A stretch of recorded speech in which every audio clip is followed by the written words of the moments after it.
नमस्कार, दस के दमदार ट्रेड्स में आपका स्वागत है। हमारे साथ वीरू और मेरे साथ रादर अगले आधे घंटे के लिए शो में रहेंगे मानस जायसवाल और सचिदानंद उत्तेकर। पिछले शो से कंटिन्यू कर रहे हैं। उसके अलावा विकास सालुंके और सोनी पटनायक भी जुड़ेंगे अपने टॉप ट्रेड्स के साथ। बिग मार्केट वॉइसेस में आज हमारे साथ दो खास मेहमान होंगे। मार्केट फंडामेंटल्स पर एल्केमी कैपिटल मैनेजमेंट के फंड मैनेजर और क्वांट हेड आलोक अग्रवाल से होगी एक खास चर्चा, और इसके अलावा मितेश ठक्कर से बाजार का टेक्निकल टेक्सचर समझेंगे। साथ ही नतीजों पर LTTS के MD and CEO Amit Chadha से करेंगे बातचीत। तो शो पूरा पावर पैक्ड है, तो ज़्यादा टाइम वेस्ट नहीं करते हैं, मार्केट पर नज़र डालते हैं। निफ्टी डे लो पर 130 पॉइंट नीचे, मिड कैप इंडेक्स डे लो पर 550 पॉइंट नीचे, बैंक निफ्टी डे लो पर 400 पॉइंट नीचे 51,400 पर। इस समय टॉप लूज़र बजाज ऑटो अब 10% की उस टेम्प्रेरी फ्रीज पर, और ख़राब शुरुआत के बाद भी ये स्टॉक रुका नहीं और लगातार वन वे स्लाइड, और इसने ड्रैग किया हीरो मोटर को, आयशर मोटर्स को और बाकी पूरे के पूरे ऑटो पैक को, जहां इस समय काफ़ी बड़ी डिक्लाइन आपको देखने को मिलेगी। वीरू जी हाँ, तो ये आपने अपने अब तक की छोटी सी समरी समझी। मीनवाइल रिलायंस और एक निफ्टी IT और थोड़ा सा मेटल्स फार्मा ये बाजार को सिक्योर करने की कोशिश करते हुए ट्रेड से शुरू करते हैं। Soni ji, good morning. आपके दो ट्रेड्स इस वक्त के? जी, गुड मॉर्निंग एवरीवन। मेरा यहाँ पे एक पहला पिक रहेगा बाइक साइड में, टेक महिंद्रा पे बाइंग रहेगा। टेक महिंद्रा में हमने देखा है कि काफी अच्छा सपोर्ट है 1640-45 के रेंज पे, और जितना भी मार्केट वॉलेटाइल रहा है उस सपोर्ट को डिफेंड करते हुए नजर आ रहा है। सो टेक महिंद्रा बाय करने की सलाह रहेगी, फ्यूचर्स पे खरीदारी कीजिए। 1645 स्टॉप लॉस रहेगा यहाँ पे। टारगेट रहेगा 1720, 1745 के टारगेट्स रहेंगे। दूसरा आइडिया रहेगा, एक सेल के रिकमेंडेशन देना चाहूंगी यहाँ पे। इंडिगो पे सेल रहेगा। इंडिगो पे हमने देखा है कि आज मॉर्निंग पे 20 EMA हर्डल को होल्ड क्रॉस नहीं कर पाया, वहां से ब्रेकडाउन देखने को मिल रहा है। प्लस ऑप्शन चेन ब्रेकडाउन भी आया है 4700 के बिलो। सो यहाँ पे इंडिगो फ्यूचर्स पे आप सेल कर सकते हैं। स्टॉप लॉस लगाए 4740 का। आपका यहाँ पे पहला टारगेट रहेगा 4600, दूसरा टारगेट रहेगा 4570। ओके, तो इंटरग्लोब एविएशन पर बहुत टाइम बाद एक सेल कॉल आता हुआ इस समय आपको दिखाई देगा। सचिन, आपकी दो ट्रेड्स इस समय की? अनुज जी, यहाँ पर दो स्टॉक्स हाईलाइट करना चाहूंगा। पहले तो मुझे लग रहा है कि जिस तरीके से मेटल स्टॉक्स में एक अच्छी रन नजर आ रही थी, मुझे लग रहा है कहीं जाकर वहां पर एक राउंड ऑफ प्रॉफिट बुकिंग है। एंड JSW स्टील में काफी समय से एक लो टॉप लो बॉटम सीक्वेंस सेट नहीं हुई थी, वो कहीं जाकर अभी अनफोल्ड हो रही है। जिस तरीके से कन्वर्जेंस है इसके शॉर्ट टर्म एवरेजेस में, मुझे लग रहा है जल्दी इस पर्टिकुलर स्टॉक में momentum on the lower side unfold होगा। इसीलिए शॉर्ट पोजीशन बनाने की सलाह होगी JSW स्टील के फ्यूचर्स में। स्टॉप लॉस आपको 998 के आसपास लगाना है। एंड नीचे मुझे लग रहा है फ्लोर लगभग अराउंड 940 के आसपास प्लेस्ड है, तो काफी बड़ी गिरावट यहाँ पर अनफोल्ड हो सकती है। तो ये होगा on the short side. And on the long side मुझे लग रहा है TCS में एक 5 वेव डिक्लाइनिंग स्ट्रक्चर कंप्लीट हो चुका है अपने 200 डे एक्सपोनेंशियल मूविंग एवरेज के आसपास। इसने एक काइंड ऑफ डोजी फॉर्मेशन बनाया है। And जिस तरीके से 60 मिनट्स चार्ट में एक रिवर्सल बन रहा है, तो मुझे लग रहा है इसमें एक काफी अच्छी पुल बैक रैली अनफोल्ड हो रही है। जिस तरीके से डेटा प्लेस्ड है, स्टॉप लॉस 4085 के आसपास आपको प्लेस करना है। एंड अगले कुछ दिनों में मुझे लग रहा है एक अच्छी स्ट्रॉन्ग रैली बन सकती है 4300 तक की। तो यहाँ पर खरीदारी करनी है TCS के फ्यूचर्स में 4085 के स्टॉप लॉस के साथ 4300 के पोजिशनल टारगेट के लिए। बिल्कुल, IT एक ऐसी पॉकेट है जो अभी भी थोड़ी स्ट्रेंथ में है, और इन्फोसिस अब डे हाई पर 1.5% ऊपर। तो मार्केट को कंप्लीट कोलैप्स से अगर कोई एक पॉकेट बचा रही है तो वो IT ही है क्लियरली। अब मानस के पास चला जाए। मानस, आपकी दो ट्रेड इस समय की? तो देखिए, पहले बालकृष्ण इंडस्ट्रीज पे बिकवाली करने की राय रहेगी। स्टॉक ने कंसोलिडेशन के बाद फ्रेश ब्रेकडाउन दिखाया, 100 मूविंग एवरेज के नीचे फिसला। तो बालकृष्ण इंडस्ट्रीज के फ्यूचर में बिकवाली करेंगे। 3011 का आपको स्टॉप लॉस लगा के बिकवाली करनी है, और 2850 के टारगेट सेट करने हैं बालकृष्ण इंडस्ट्रीज के फ्यूचर में। दूसरा स्टॉक भी सेल रिकमेंडेशन है, एमएनएम में महिंद्रा एंड महिंद्रा में बिकवाली करेंगे। लोअर टॉप लोअर बॉटम बन रहे हैं, 22 मूविंग एवरेज के नीचे फिसला है, तो उसके फ्यूचर में बिकवाली करनी है। 3051 का स्टॉप लॉस लगाइए और 2875 के target set.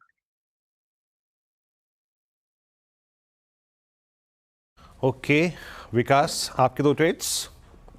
Good morning Virendra ji. देखो, पहला मेरा बाय साइड में एक स्टॉक देखने मिलेगा, डॉक्टर रेड्डी मुझे अभी भी एक अच्छा मोमेंटम का कैंडिडेट लगता है। ये मार्केट में भी एक अच्छी, कल भी हमने देखा एक अच्छा मूव यहाँ पे कंसीडर होते हुए देखने मिला था, और डेली वीकली चार्ट पे भी एक अच्छा मोमेंटम देखने मिलेगा इस काउंटर में। तो ऊपर में जो नेक्स्ट टारगेट यहाँ पे देखने मिलेगा वो 6940 के आसपास के टारगेट अपसाइड में देखने मिलेंगे।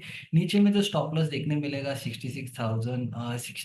6660 के आसपास का डाउन साइड में इंपॉर्टेंट सपोर्ट इस काउंटर में देखने मिलेगा। तो मुझे लगता है कि ये सपोर्ट से इसको बाय करना चाहिए। और मेरा भी दूसरा जो काउंटर था वो महिंद्रा एंड महिंद्रा था, जो सेलिंग साइड का था, ऑलरेडी यहाँ पे मेंशन कर चुके। तो दूसरा मैं यहाँ पे रिकमेंड करूंगा टाटा पावर में हमने देखा है कि एक साइडवाइज मोमेंटम देखने मिला था लास्ट 4-5 ट्रेडिंग सेशन में। वो अभी यहाँ पे ब्रेक हो चुका है, 450 के नीचे वापस ये ट्रेड करते हुए देखने मिल रहा है। तो मुझे लगता है नीचे हमें 438 के टारगेट के लिए इसको सेल करके जा सकते हैं। और ऊपर की साइड जो आज का डेज हाई है, वहाँ पे उसको एक सब स्टॉप लॉस रखना है, तो 460 के स्टॉप लॉस से इसको सेल करना है। नीचे की तरफ टारगेट आएगा 438 के आसपास। ओके, तो चलिए ये इस समय कुछ ट्रेड्स आपके लिए। अब ट्रेडिंग से आगे बढ़ते हैं और मार्केट फंडामेंटल पर बात करते हैं। हमारे साथ इस समय जुड़ रहे हैं एल्केमी कैपिटल मैनेजमेंट के फंड मैनेजर और क्वांट हेड आलोक अग्रवाल।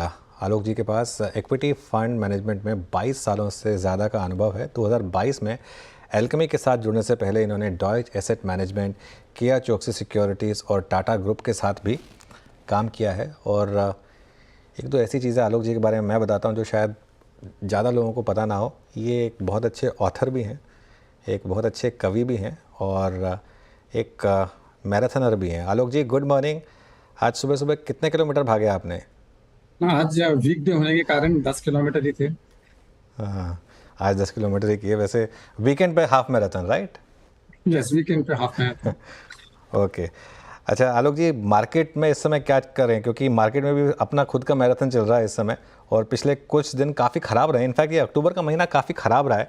क्या मार्केट में एक अब थोड़ा सा इन लेवल्स पर लग रहा है कि थोड़ा रिस्क रिवॉर्ड ख़राब हो गया है, थोड़ा सा मार्केट और लंबी correction, time correction, price correction दिखा सकता है? यस, बहुत सारी चीजें वर्क कर रही है अनुज। अगर एक एक करके देखें तो अक्टूबर महीने में एफआईएस की बिकवाली भी काफी ज्यादा हुई है।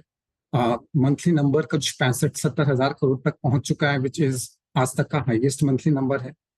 अगर वैल्यूएशंस पे बात करें तो वैल्यूएशंस के ऊपर तो काफी चर्चा हो चुकी है कि मार्केट के वैल्यूएशंस हिस्टोरिकल लेवल से थोड़े हायर लेवल पे हैं। ऐसे समय में जहां पे ग्रोथ और ग्रोथ की विजिबिलिटी कम होगी, उन जगहों पे रिस्क बढ़ जाता है। तो जहां पे ग्रोथ ज्यादा अच्छी से नजर आ रही हो, क्वांटम भी अच्छा हो और सर्टेनिटी भी ज्यादा हो, उन एरियाज में रिस्क रिलेटिवली कम होता है। तो उस हिसाब से ही मेरे हिसाब से पोर्टफोलियो को एडजस्ट करना चाहिए। लेकिन यस, जहां जहां कमेंट्री नेगेटिव आ जाए या अर्निंग्स ग्रोथ कम आए, रिजल्ट्स में भी रिजल्ट सीजन ऑन है, और इस बार के कंसेंसस एस्टिमेट्स को भी देखें तो पिछले क्वार्टर भी सिंगल डिजिट अर्निंग्स ग्रोथ आए थे, इस क्वार्टर भी अर्निंग्स ग्रोथ सिंगल डिजिट में आते हुए कंसेंसस नंबर्स बता रहे हैं। तो जहां पे ग्रोथ नजर आए वहां पे ही रहना बेटर होगा ऐसे समय में। जहाँ पर ग्रोथ नज़र आया। अच्छा, आज का accident of the day Bajaj auto. I don't know आप के पोर्टफोलियो में है या नहीं, या आप स्टॉक स्पेसिफिक बात कर पाएंगे या नहीं, लेकिन ओवरऑल जो कमेंट्री थी बजाज ऑटो की, उस पर आपका क्या व्यू है, और इस सेक्टर पर, इस पूरे स्पेस पर इस समय क्या व्यू लेंगे आप? तो अगर ऑटो सेक्टर दोनों को देखें, पैसेंजर व्हीकल्स और टू व्हीलर्स काफी अच्छा कर रहे थे लास्ट 2-3 साल से। वैल्यूएशंस इन सारे टू व्हीलर स्टॉक्स की हायर साइड पे है।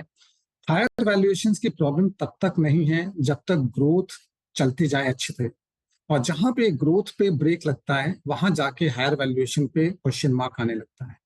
वही चीज हमने ऑटो सेक्टर के पैसेंजर व्हीकल्स में भी देखे। जो लास्ट 6 महीनों के डेटा आए हैं, फर्स्ट हाफ ऑफ FY25 में पैसेंजर व्हीकल्स की सेल्स ग्रोथ ऑलमोस्ट निल है, ऑलमोस्ट जीरो के बराबर है in terms of growth year on year.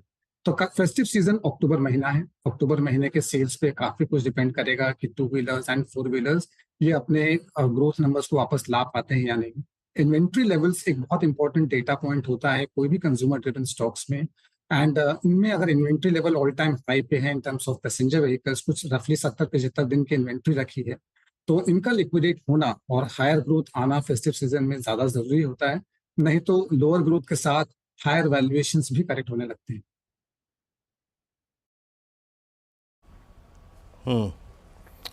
अच्छा आलोक जी, अब एक दो स्पेस ऐसे जैसे कि आपने कहा ना हाइडिंग स्पेस या फिर जहाँ पे ग्रोथ सरेंडर नहीं होगी।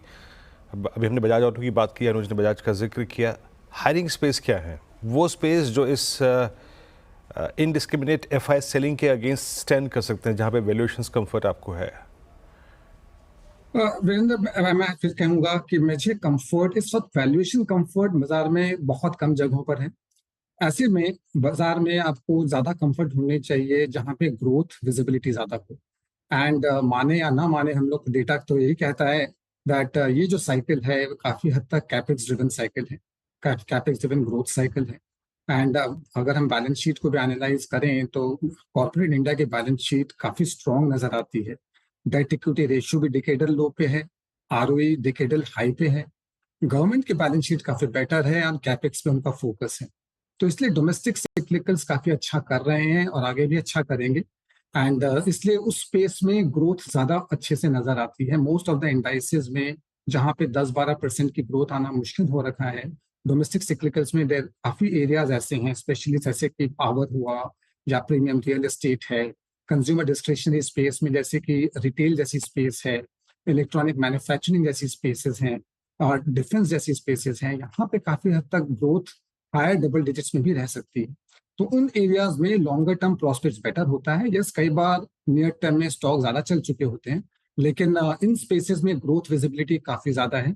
वैल्यूएशंस पूरे मार्केट में ऑन हायर साइड है। ऐसे सस्ता और बहुत हायर ग्रोथ, दो कॉम्बिनेशन मिलना थोड़ा मुश्किल है।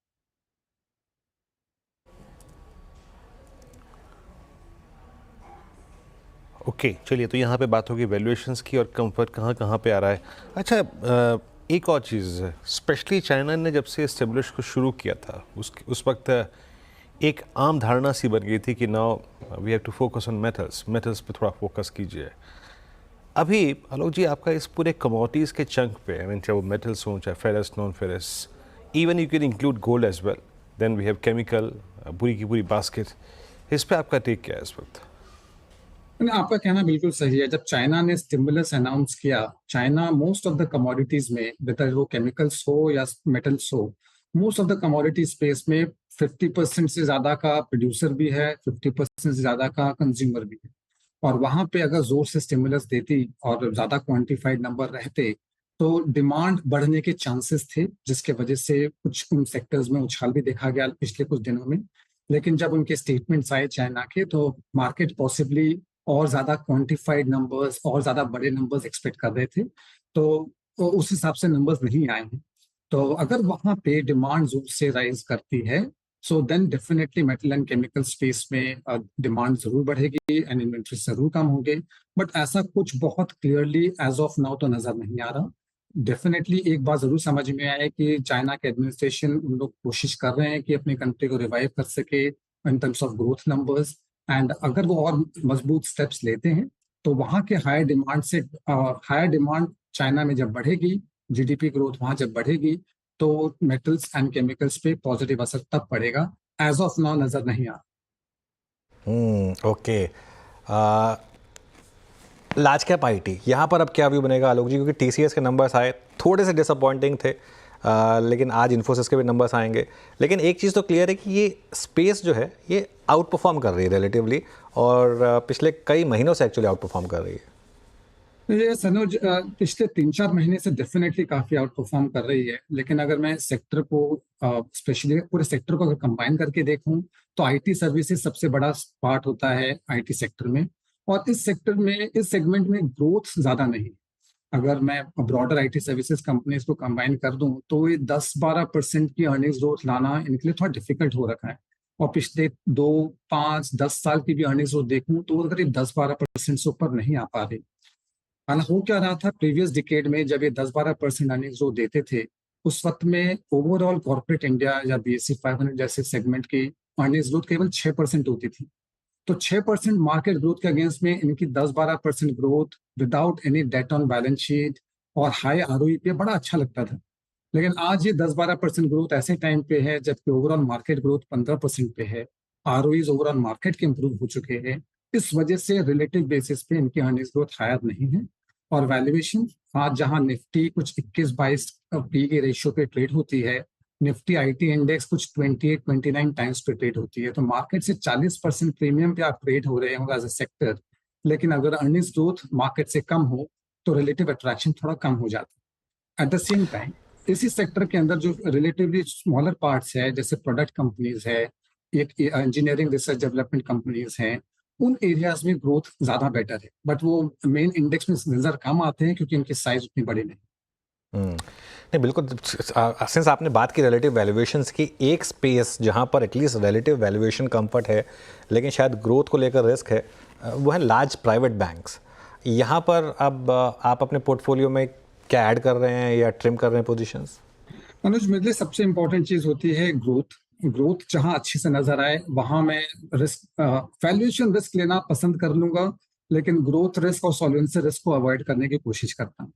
तो प्राइवेट बैंक्स का जहां तक सवाल है, जो 3 मेजर फैक्टर होते हैं बैंक्स में देखने के लिए, credit growth, net interest margin और क्रेडिट कॉस्ट, ये तीनों चीजें काफी समय के बाद पिछले 2-3 साल बहुत बहुत अच्छे रहे इन प्राइवेट बैंक्स के लिए। आगे चल के ये तीनों चीजों का साथ में अच्छा होना बहुत मुश्किल है। डिपॉजिट ग्रोथ ज्यादा नहीं आ रही, जिसके वजह से या तो आपको क्रेडिट ग्रोथ पे कॉम्प्रोमाइज करना पड़ेगा, या डिपॉजिट रेट बढ़ाएंगे तो नेट इंटरेस्ट मार्जिन पे कॉम्प्रोमाइज करना पड़ेगा। At the same time credit cost इतनी लो हो चुकी है कि अगर वहां कुछ भी चेंज होता है ऑन अ हायर साइड तो वो नेट इनकम पे इम्पैक्ट करता है। साथ ही साथ जो पर्सनल लोन्स, अनसिक्योर्ड लोन्स होते हैं, जो कि हायर मार्जिन बिजनेस होते हैं बैंक्स के लिए, गिवन के रेगुलेटर के, आरबीआई के जो कमेंट्स आए हैं और उस पर हमने थोड़ा स्लो डाउन हम देखा है पर्सनल लोन्स पे, तो आपके हायर मार्जिन प्रोडक्ट पे अगर हायर ग्रोथ नहीं आ रही जितो जो पास्ट में थी, तो ओवरऑल नंबर्स बहुत हायर ग्रोथ ना आने के चांसेस थोड़े कम दिखते हैं।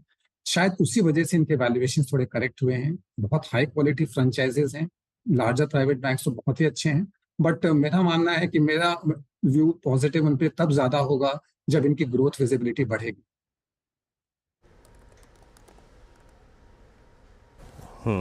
अच्छा, एक स्पेस और जिसको मैं यहाँ पे थोड़ा सा वो कमोडिटीज़ के अंतर्गत ही आता है उसको रीड करना चाहूँगा आपके थ्रू, वो है सीमेंट। और इसी मंच पे हमने काफ़ी कॉरपोरेट से, काफ़ी कंपनियों से बात करी, वो बहुत अच्छे प्राइसिंग एनवायरनमेंट के बारे में बात नहीं कर रहे हैं एज ऑफ नाउ। अभी भी quite flat growth, I mean 7 to 8% की।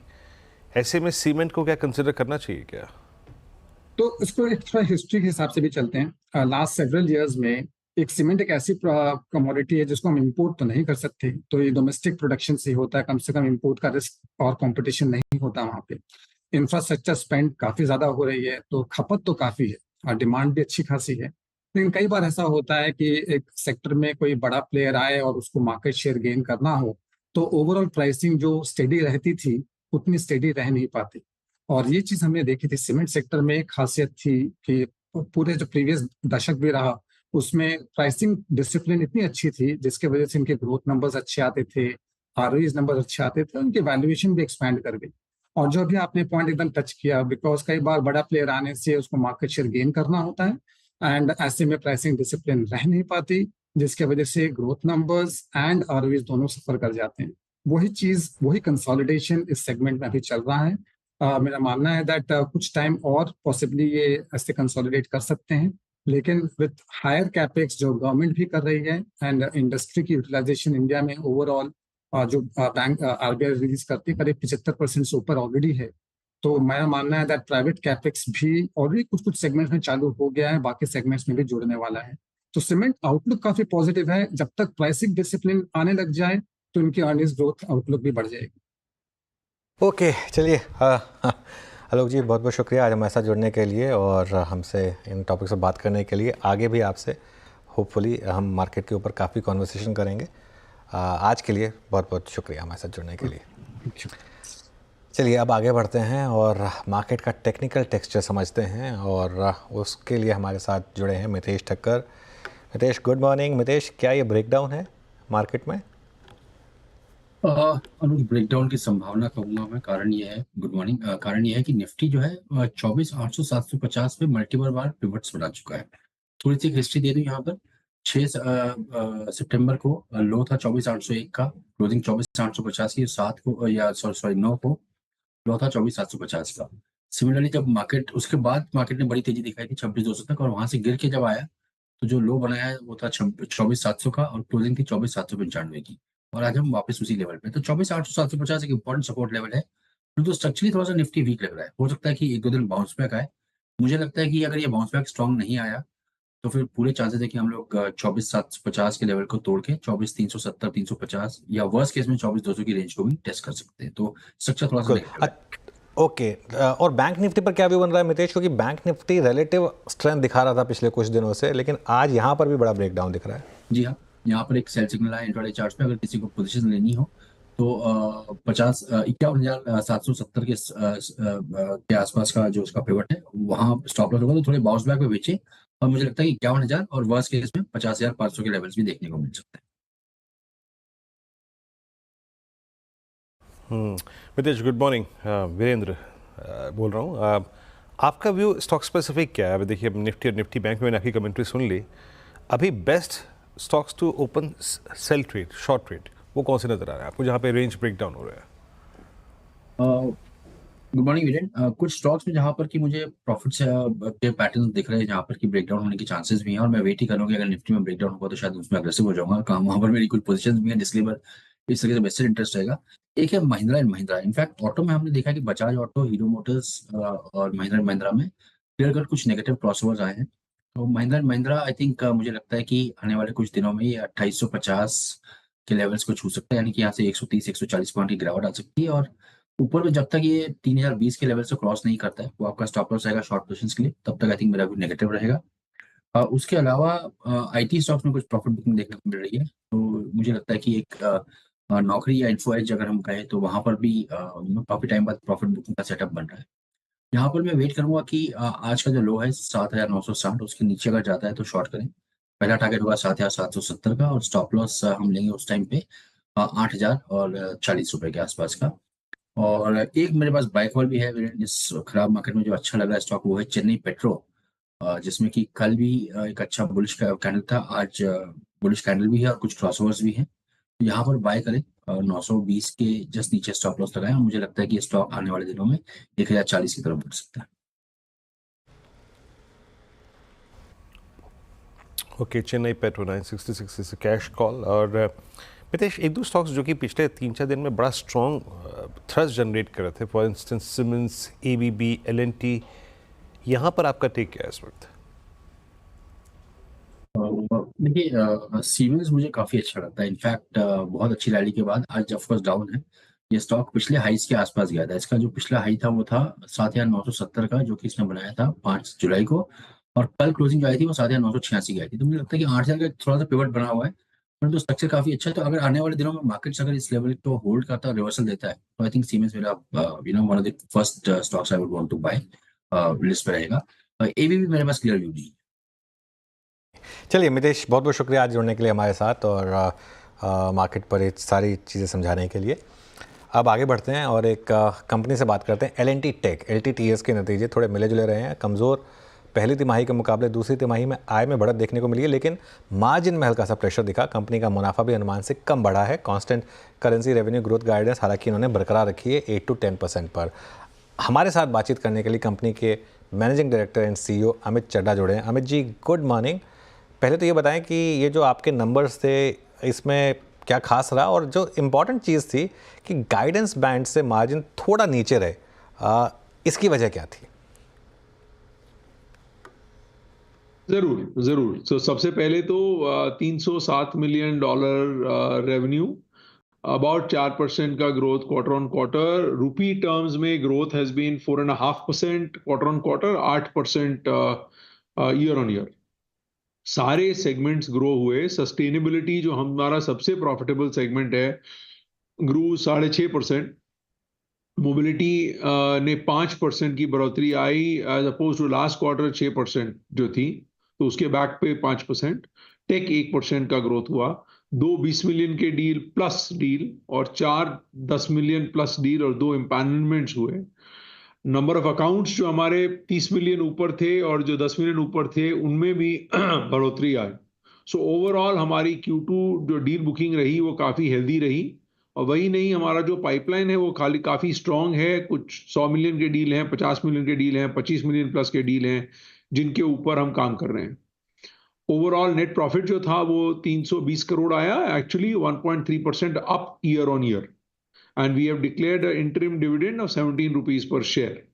सो दैट इज ब्रॉडली व्हाट, जिस तरह से ये जो हमारा जो क्वार्टर जस्ट बीता है आया है, और इसके बेसिस पे हम लोग रीअफर्म कर रहे हैं कि हमारा गाइडेंस 8 से 10% FY25 में, और हमारा जो ईबिट रहेगा वो 15.1 जो है Q2 में, हम कह रहे हैं कि हमारा FY25 का जो ईबिट है वो 16% रेंज में रहेगा। तो दैट मीन्स कि Q3 और Q4 का मार्जिन बढ़ेगा। ओके, आपने अपने इन्वेस्टर प्रेजेंटेशन में बताया कि AI रिलेटेड बिजनेसेस में थोड़ा पिकअप दिख रहा है। इस अपॉर्चुनिटी के बारे में अगर थोड़ा और एक्सप्लेन कर सकें। सो AI का जो हमारा बिजनेस है वो US और यूरोप जियोग्राफी से आ रहा है, और मोबिलिटी के एरिया में आ रहा है, सस्टेनेबिलिटी के एरिया में आ रहा है।